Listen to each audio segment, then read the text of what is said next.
और नवरात्र में भी अगर आपकी कोई कामना है, आपकी अगर इच्छा है, आपका मन है, तो जगत जननी की आराधना करो। पति और पत्नी में अगर क्लेश है तो जगदम्बा के मंदिर में मक्खन चढ़ाओ, प्रेम बढ़ जाएगा। मां जगत जननी की आराधना, जगदम्बा की उपासना। नवरात्र में 9 दिन में से कोई एक दिन ऐसा ले लो जिस दिन कन्याओं का भोजन कराओ, साथ में उनको लाल चुनरी ओढ़ाओ या कोई लाल वस्त्र, लाल पूजन की सामग्री उनको दो, सुख मिलेगा। शिव महापुराण की कथा करती है महाराज। भगवान ओघड़दानी शंकर स्वयं आद्य शक्ति जगदम्बा से कहते हैं कि जगदम्बा तू क्या चाहती है बोल। तो जगत जननी जगदम्बा कहती है कि जहां मैं हूं वहां शंकर है, ये आपने कह दिया, पर जहां शंकर है वहां पार्वती का होना जरूरी है। उसके लिए सिद्ध करने के लिए एक स्थान ऐसा बनाया जाए जहां पर शंकर विराजमान है और शंकर के साथ 11 आम के जो पत्ते जिस डाली में लगे होते हैं, वो डाली कोमल सी डाली, 11 टुकड़े महाराज एक कच्चे सूत से लपेटकर 11 बार उसका भाग, जब उसको लपेट लोगे इस तरह से इकट्ठा करके, आगे का जो भाग है 11 बार कच्चा सूत लपेटने के बाद जो भाग पीछे का आगे का कोई भी हो, उसको शहद में डुबाकर शिव जी को समर्पित कर दो। किस जगह पर रखना है? अशोक सुंदरी वाली जगह। अशोक सुंदरी की जगह जानते हो आप लोग, पहले भी आपको बताया है, आज फिर आपको वर्णन कर दें।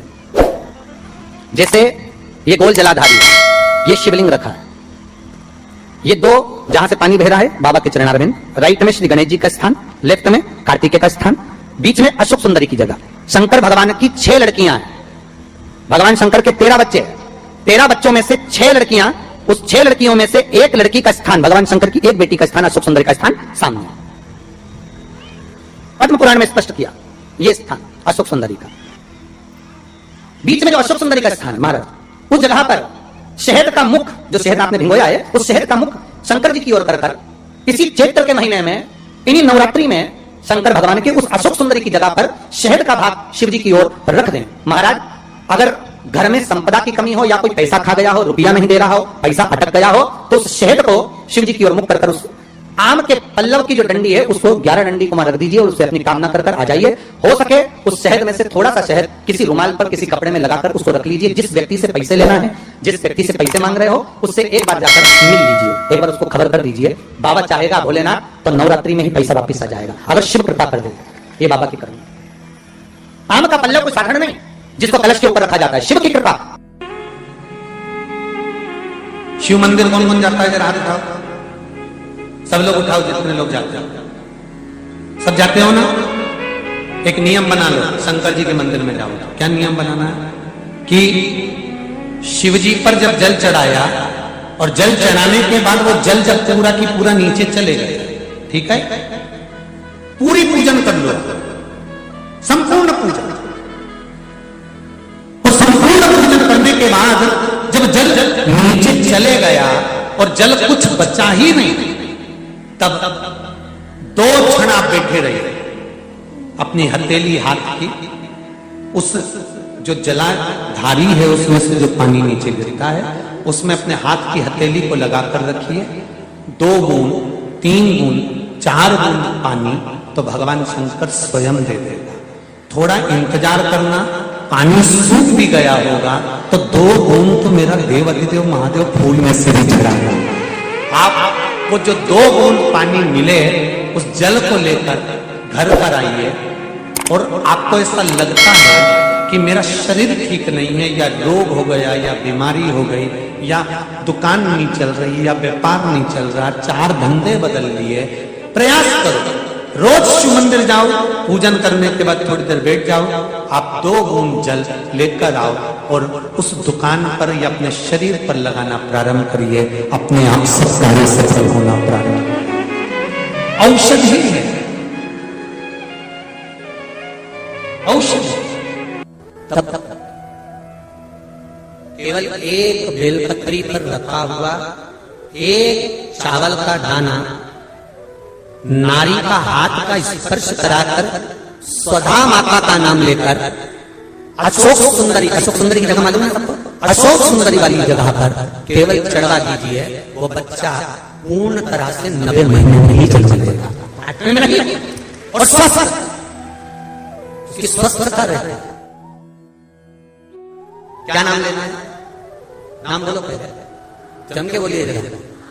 आप लोगों से इसलिए बुलवा रहे हैं कि आप भूल ना जाओ। फिर से बोले एक बार, स्वधा, स्वधा का स्मरण।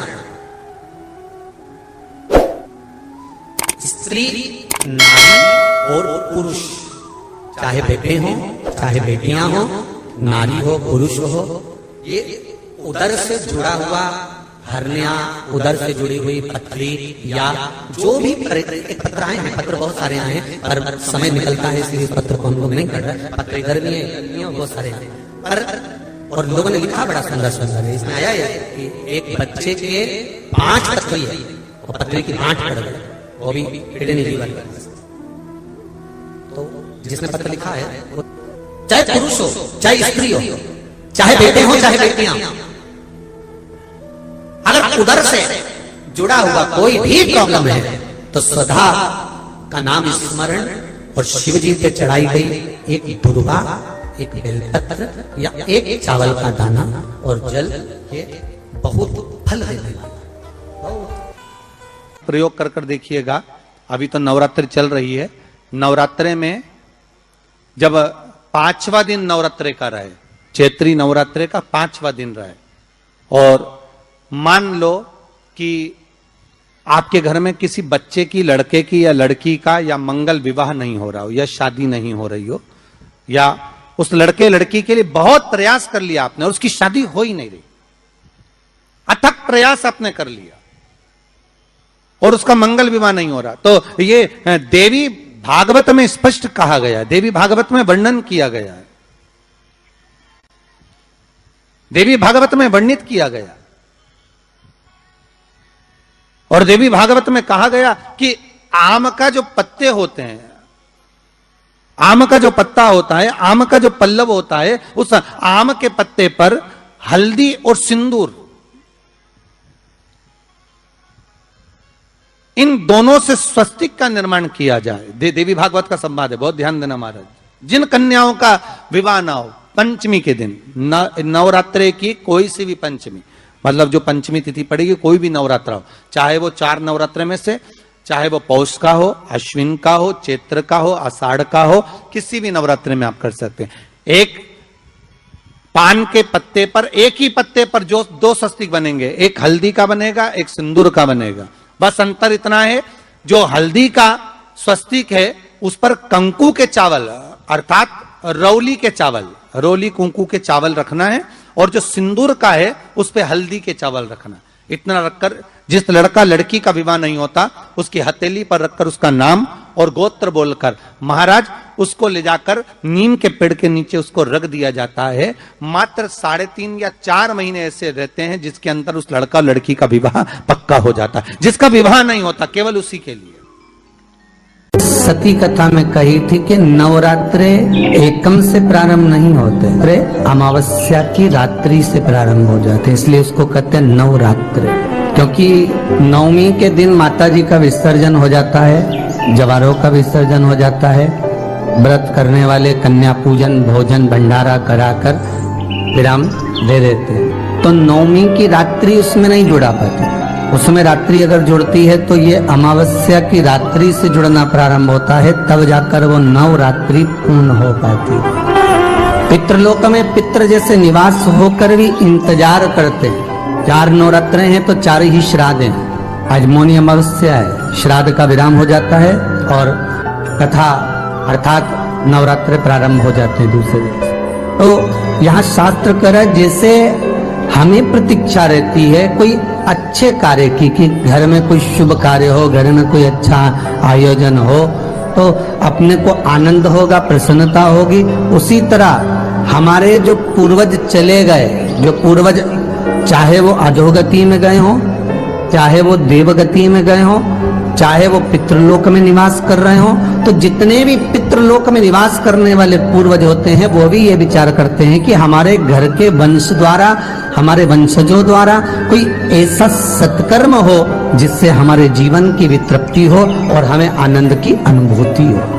और ध्यान दीजिएगा महाराज, आपको चैत्री नवरात्रे का स्मरण होगा, आपको शरदी नवरात्रे का स्मरण होगा, पर जो आषाढ़ में और माघ में जो नवरात्रे पढ़ते हैं इसका एक आनंद ही दूसरा रहता है। बस इतना जरूर होता है कि दुनिया के लोग वो जो 2 नवरात्रे होते हैं उसमें कलश की स्थापना भी करते हैं, देवी का पूजन भी करते हैं, अर्चना भी करते हैं, मंदिरों में भीड़ भी रहती है और खूब प्रेम से माता का जगराता वगैरह सब होता है। पर ये जो नवरात्रे हैं 2 गुप्त नवरात्रे, इनका लोगों को स्मरण नहीं था। वो तो धीरे धीरे ये टीवी चैनल के माध्यम से कथाकारों ने, वक्ताओं ने स्मरण कराना जब चालू करा, धीरे धीरे बताना, मार्गदर्शन करना जब चालू करा, तब लोगों को ज्ञात होता गया कि कोई गुप्त नवरात्रा भी होता है, उसमें भी देवी की आराधना होती है। ये चारों नवरात्रे अलग अलग अवस्था के हैं, अलग अलग सुख के हैं और अलग अलग आनंद के। आपके घर में पितृदोष है, आपको ऐसा महसूस होता है, तो किसी भी नवरात्रि के पहले जो अमावस्या पड़ती है, जिस दिन अमावस्या रहे उस दिन चावल की कटोरी में एक कपूर का टुकड़ा रख दीजिए, छोटा सा, और कपूर का टुकड़ा रखकर उस कपूर को दरवाजे के बाहर कटोरी में ही, चावल रखी हुई कटोरी में ही उसको पितरों का स्मरण कर कर जला दीजिए। और जलाने के बाद उस चावल को कहीं भी किसी भी वृक्ष की छांव में पक्षियों के लिए डाल दीजिए। शिव महापुराण की कथा कहती है, अगर मान लो पितृ आपको कष्ट दे रहे हैं, पितृ आपको तकलीफ दे रहे हैं, कोई काम नहीं होने दे रहे हैं, या कहीं आपको ऐसा लगता है कि पितरों का दोष है, तो वो पितृदोष देवी, अब ये जो आप करेंगे ये कब कर रहे हैं? अमावस्या के दिन आप उसको रख रहे हैं, अमावस्या के दिन उसको रखकर रात भर आपने रखा कपूर के साथ में, सुबह एकम पड़ गई, नवरात्रि लग गई, उसी दिन उसको जलाकर आपने पटक दिया। अर्थात उससे देवी और पितृ इन दोनों का आशीर्वाद जो प्राप्त होता है, तो घर में से पितृदोष समाप्त होकर लक्ष्मी की वृद्धि प्रारंभ हो जाती है, कार्य में सिद्धता आ जाती है। और नवरात्रि में भी देवी की आराधना का एक स्मरण का सुख है महाराज। ज्योत का विधान है, नवरात्रि में देवी की ज्योत लगती है, अखंड ज्योति लगती है, जवारे बुआए जाते हैं, कलश लगता है, ज्योत का भी विधान है। जिसके यहाँ दिया अखंड जलाया जाता है, अगर वो दिए की लो, दिए की बाती अगर दक्षिण दिशा की होती है, तो उसके घर में साल भर में एक घात जरूर होती है। जो दिया अखंड जलता है उसकी बाती का मुख दक्षिण का नहीं होना चाहिए। अगर आपने देवी भागवत का स्मरण कराओ, देवी भागवत को अगर सुना हो, तो देवी भागवत में स्पष्ट किया गया कि पूर्व की ओर मुख करा हुआ दिया, अर्थात पूर्व की ओर ज्योत जो जलाई जाती है वो संपदा की वृद्धि करती है। पश्चिम की ओर मुख कर कर जो ज्योत लगाई जाती है महाराज, वो वैभव को देती है। और उत्तर की ओर जो मुख कर कर ज्योत जलाई जाती है, उत्तर की ओर जो ज्योत का मुख रहता है, वो आयु की वृद्धि करती है, घर में अकाल मौत को रोकती है। दक्षिण की ओर ज्योत ना लगाएं, अगर आपको लगाना है पूरब की लगाएं, पश्चिम की लगाएं या उत्तर की लगाएं। और जितने दिन महारानी जगदम्बा जगतधात्री दुर्गा भवानी चैत्र नवरात्रे में, शरदीय नवरात्रे में, आषाढ़ी नवरात्रे में, आदिक पौष नवरात्रे में हम जगत जननी जगदम्बा की जब स्थापना करते हैं, या हम नूतन घर का प्रवेश करते हैं, या गणेश जी की स्थापना करते हैं, या कोई दुकान को प्रवेश करते हैं, या कोई शुभ कार्य करने के लिए अग्रण्य होते हैं, तो हम कलश की स्थापना क्यों करते? कलश के अंदर आखिर ऐसा क्या विराजमान है कि 33 कोटि देवता उस कलश के अंदर आकर बैठ जाते हैं? आप कोई यज्ञ करने जा रहे हो, आप कोई पोथी पुराण करने जा रहे हो, आप कोई अच्छा कार्य करने जा रहे हो, तो ब्राह्मण देवता कह देते कलश की स्थापना होगी, कलश की शोभा यात्रा निकलेगी, कलश यात्रा निकलेगी, कलश विराजमान होगा। उस कुंभ की, उस घड़े की महत्वता कहां से प्रकट हो गई? शिव महापुराण की कथा कहती है महाराज, भगवान औघड़दानी शंकर स्वयं आद्य शक्ति जगदम्बा से कहते हैं कि जगदम्बा तू क्या चाहती है बोल। तो जगत जननी जगदम्बा कहती है कि जहां मैं हूं वहां शंकर है, ये आपने कह दिया, पर जहां शंकर है वहां पार्वती का होना जरूरी है। उसके लिए सिद्ध करने के लिए एक स्थान ऐसा बनाया जाए जहां पर शंकर विराजमान है और शंकर के साथ पार्वती विराजमान है। तो शिव जी ने कहा, पार्वती उसके लिए मैं तुझे एक सुंदर कलश का निर्माण कर कर देता हूं। अष्टमी के दिन कन्याओं का भोजन कराओ या नवमी के दिन कन्याओं का भोजन कराओ, पर देवी भागवत तो कहती है देवी भागवत वर्णन करती है कि पहले नवरात्रे से लेकर नौमी तिथि तक जितने दिन देवी के होते हैं, प्रत्येक दिन में आप किसी भी दिन कन्याओं का भोजन करा सकते हो, पहली रात्रि से लेकर, पहला दिन से लेकर। पर 9वें दिन तो सवेरे पूजन करके, यज्ञ करके, अनुष्ठान करके देवी को विसर्जन कर दिया। फिर नवरात्रि पूर्ण कैसे हुई? नवरात्रि की पूर्णता होती है अमावस्या की रात से गिनी जाती है। कौन से दिन से गिनते हैं? अमावस्या की रात्रि, फिर एकम की रात्रि, फिर दूज की रात्रि, ऐसे गिनते गिनते अष्टमी की रात्रि तक और नौमी के दिन सुबह तक या दोपहर तक या शाम तक, जब तक आप यज्ञ ना करें तब तक ये 9 रात्रियां पूर्ण गिनी जाती है महाराज देवी भागवत के हिसाब से पूर्णता। अब हमने कन्या भोजन का जो क्रम बनाया, अष्टमी के दिन करा देंगे, नौमी के दिन करा देंगे, इस तिथि को करा देंगे, पर भाव देखिए, शास्त्र कहता है भूखे को भोजन जब कराइए जब उसको भूख लगी हो, और ऐसों को कराइए जिसको जरूरत पड़ रही है।